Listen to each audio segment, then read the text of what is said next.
ఉప్పలపాడులో దొరికింది కళ్ళు.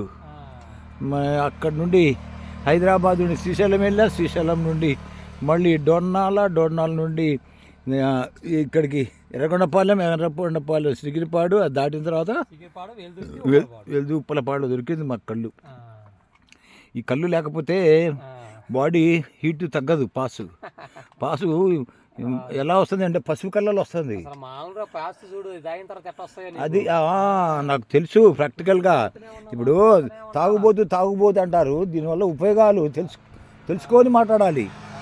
ఏదో బ్రాందీ విస్కీ అవి కాదు లెక్క. ఇది ప్రకృతి ఇచ్చింది మనకు వరం. ఇది వరాన్ని మనం లెక్క చిన్న చూపు చూడకూడదు. ఈ తాగేవాడిని చిన్న చూపు చూస్తున్నారు, తప్పది. నేను అదే అనేది, చాలా తప్పు చూస్తున్నారు తన చిన్న చూపుగా. ఎలా అవుద్ది అది? హాస్పిటల్కి వెళ్తారు, లక్ష ఖర్చు పెడతారు కిడ్నీ ప్రాబ్లమ్స్ కనేసి, మరి అప్పుడు సరిపోద్దా? గుర్తుపెట్టుకోండి, మంచిది ఆరోగ్యానికి. ఇది నిశా వస్తుంది ఓకే, అయినా కూడా ఇది మంచిది. ఇది చూడండి, ఇక్కడ చెట్లు ఉన్నాయి. శ్రీశైలం నుంచి వస్తుండు.